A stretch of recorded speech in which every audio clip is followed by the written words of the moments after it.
Lancement ce mercredi 12 juillet 2023 à Goma du contrôle des effectifs militaires sur toute l'étendue du Nord Kivu. Le coup d'envoi a été donné par le gouverneur des provinces, le lieutenant-général Constant Ndima Kongba, le même qui a été le premier à subir les contrôles décidés par la hiérarchie. L'objectif visé est de maîtriser les effectifs des FARDC afin de prendre des mesures ou dispositions utiles. Ces opérations lancées dans l'enceinte de la 34e région militaire sont assurées par une délégation de l'inspection générale des forces armées de la République démocratique du Congo. Selon le général-major Ngonga Bolamba Basile, inspecteur général adjoint en charge de l'administration et logistique, ses collaborateurs devront atteindre tous les hommes des troupes dans différentes lignes de front. Le général-major Ngonga Bolamba indique que le contrôle en question durera au moins un mois. Que le commandant régional, le gouverneur militaire, a bien précisé.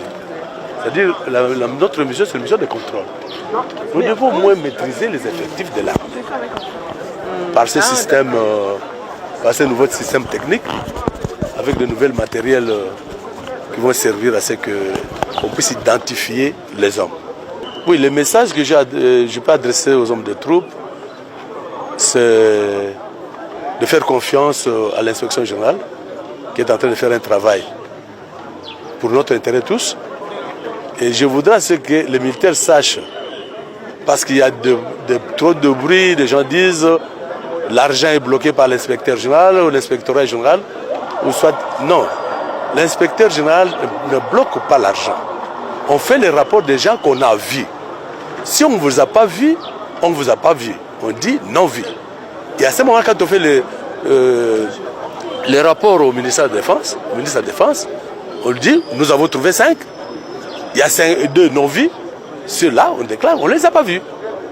Et l'inspection générale, l'inspectorat général n'a pas de caisse pour garder l'argent du militaire.